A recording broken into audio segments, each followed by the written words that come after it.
দর্শক আসসালামু আলাইকুম। শুরুতে জানিয়ে দিচ্ছি আজকের শিরোনাম। আধিপত্যবাদী শকুরেরা দেশের মানচিত্র খুবড়ে খাওয়ার চেষ্টা করছে রিজভী। তাছাড়া মহাখালীর 7তলা বস্তির আগুন নিয়ন্ত্রণে। এছাড়া বুড়িগঙ্গা তীর দখল করা নসরুল হামিদের বাংলো বাড়িতে চলছে উচ্ছেদ অভিযান। তাছাড়া নির্বাচনে নিরপেক্ষ দায়িত্ব পালনের জন্য প্রস্তুতি নিন সেনাপ্রধান। এবার বাংলাদেশে বিমানের 10 চাকা চুরি। ফেব্রুয়ারিতেই নির্বাচন, এরপর আমরা চলে যাব আসিফ নজরুল। তাছাড়া জনগণের ওপর পিআর পদ্ধতি চাপিয়ে দেওয়ার চেষ্টা চলছে নজরুল ইসলাম। তাছাড়া বাংলাদেশের রাজনীতিতে জামায়াত ইসলামের পুনরুত্থান।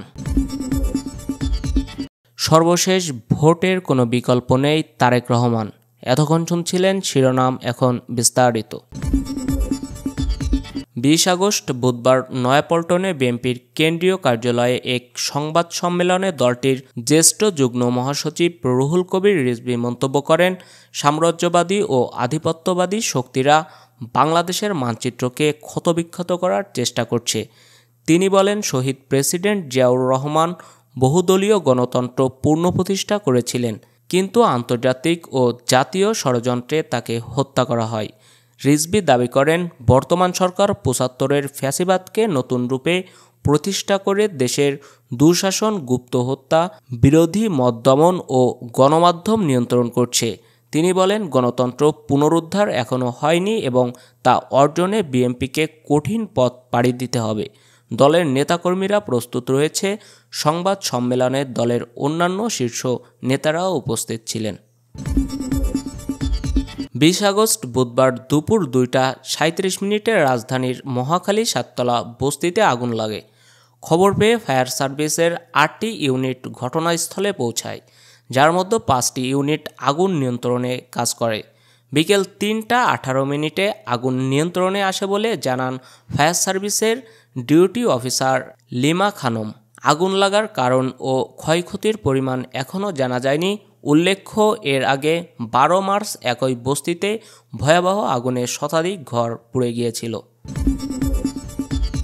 20 আগস্ট বৃহস্পতিবার সকালে বাংলাদেশ অভ্যন্তরীণ নৌ পরিবহন কর্তৃপক্ষ BIWTA বুড়িগঙ্গা তীর দখল করে গড়ে ওঠা সাবেক প্রতিমন্ত্রী নসরুল হামিদের কেরানীগঞ্জের বাংলোবাড়ি উচ্ছেদ অভিযান চালায়।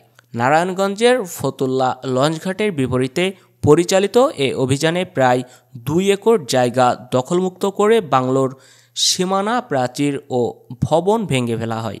2009 সালে হাইকোর্টের নির্দেশনা অনুযায়ী এ উচ্ছেদ কার্যক্রম চলছে। এর আগে 30 এপ্রিল আদালত নসরুল হামিদের গুলশানে 200 কোটি টাকার জমি জব্দের আদেশ দেন এবং দুর্নীতি মামলায় 16 জানুয়ারি তার বিদেশ যাত্রায় নিষেধাজ্ঞা জারি করা হয়। সেনাবাহিনীর প্রধান জেনারেল ওয়াকারুজ্জামান 13তম জাতীয় সংসদ নির্বাচনে সেনা সদস্যদের নিরপেক্ষ ও পেশাদারিত্বের সঙ্গে দায়িত্ব পালনের নির্দেশ দিয়েছেন। 20 আগস্ট ঢাকা সেনানিবাসে অনুষ্ঠিত অফিসার্স অ্যাড্রেস অনুষ্ঠানে তিনি একথা বলেন। নির্বাচনের সময় সেনা সদস্যদের দীর্ঘ সময় মাঠে থাকার বিষয়টি উল্লেখ করে তিনি সবাইকে সম্পর্ক রক্ষা ও দায়িত্বশীল আচরণের আহ্বান জানান। সামাজিক মাধ্যমে সেনাবাহিনীর বিরুদ্ধে অপপ্রচারের ধৈর্য ধারণের পরামর্শ দিয়ে তিনি বলেন, এসব অপপ্রচারের বিরুদ্ধে যথাসময়ে আইনগত ব্যবস্থা নেওয়া হবে।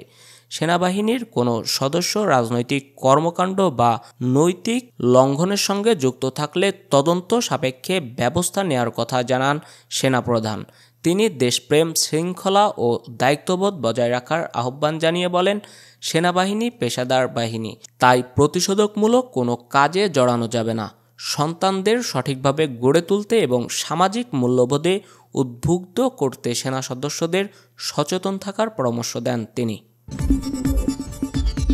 বিমান বাংলাদেশ এয়ারলাইন্সের 2টি উড়োজাহাজে ব্যবহৃত 10টি চাকা এক বেসরকারি এয়ারলাইন্স কর্মকর্তার কাছে হস্তান্তর করার অভিযোগে বিমানবন্দর থানায় সাধারণ ডায়েরি জিডি করা হয়েছে।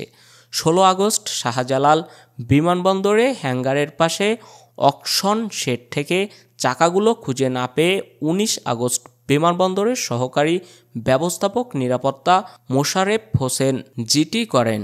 জিজ্ঞাসাবাদে জানা যায়, চাকাগুলো ইউএস বাংলা এয়ারলাইন্সের এক কর্মকর্তাকে ব্যবহারের জন্য দেওয়া হয়েছে, যা ছিল অনুমোদিত। একটি চাকার মূল্য ৫ থেকে $১৫,০০০, ফলে প্রায় কোটি টাকার ক্ষতি হয়েছে বলে ধারণা করা হচ্ছে।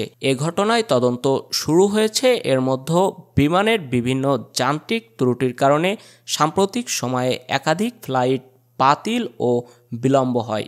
এসব সমস্যা সমাধানে বিমান কর্তৃপক্ষ তদন্ত কমিটি গঠন, দায়ী কর্মকর্তাদের বদলি, অতিরিক্ত চাকা মজুতসহ রক্ষণাবেক্ষণ কার্যক্রম জোরদার করার পদক্ষেপ গ্রহণ করেছে। পাশাপাশি প্রকৌশলীদের প্রশিক্ষণ, জনবল নিয়োগের উদ্যোগও নেওয়া হয়েছে। আইন, বিচার ও সংসদ বিষয়ক উপদেষ্টা অধ্যাপক আসিফ নজরুল জানিয়েছেন, প্রধান উপদেষ্টার ঘোষণার ভিত্তিতে আগামী বছরের ফেব্রুয়ারিতে নির্বাচন অনুষ্ঠিত হবে। ১৯ আগস্ট সচিবালয়ে মন্ত্রী পরিষদ বিভাগের বৈঠক শেষে সাংবাদিকদের প্রশ্নের জবাবে তিনি একথা বলেন। তিনি বলেন, নির্বাচনের সময় নির্ধারণ সরকারের দায়িত্ব এবং এতে কোনো অনিশ্চয়তা নেই। রাজনৈতিক দলগুলোর ভিন্ন মতকে তিনি স্বাভাবিক রাজনৈতিক প্রক্রিয়ার অংশ হিসেবে দেখার আহ্বান জানান। উপদেষ্টা আরও জানান, প্রধান উপদেষ্টা বিশ্বব্যাপী সম্মানিত একজন ব্যক্তি। তার ঘোষণার বিষয়ে সরকারের কোনো ধরনের পেছনে ফেরার চিন্তা নেই। বিএনপির স্থায়ী কমিটির সদস্য নজরুল ইসলাম খান ২০ আগস্ট নয়াপল্টনে দলের কেন্দ্রীয় কার্যালয়ে এক যৌথ সভা শেষে সাংবাদিকদের বলেন, জনগণের ওপর পিআর প্রপোর্শনাল রিপ্রেজেন্টেশন পদ্ধতি নির্বাচন চাপিয়ে দেওয়ার চেষ্টা চলছে। তিনি অভিযোগ করেন, পিআর পদ্ধতি নিয়ে জনমত তৈরি বা জনগণের মতামত নেওয়া হয়নি এবং কিভাবে এটি বাস্তবায়ন হবে তা নিয়েও কোনো পরিষ্কার ব্যাখ্যা দেওয়া হয়নি।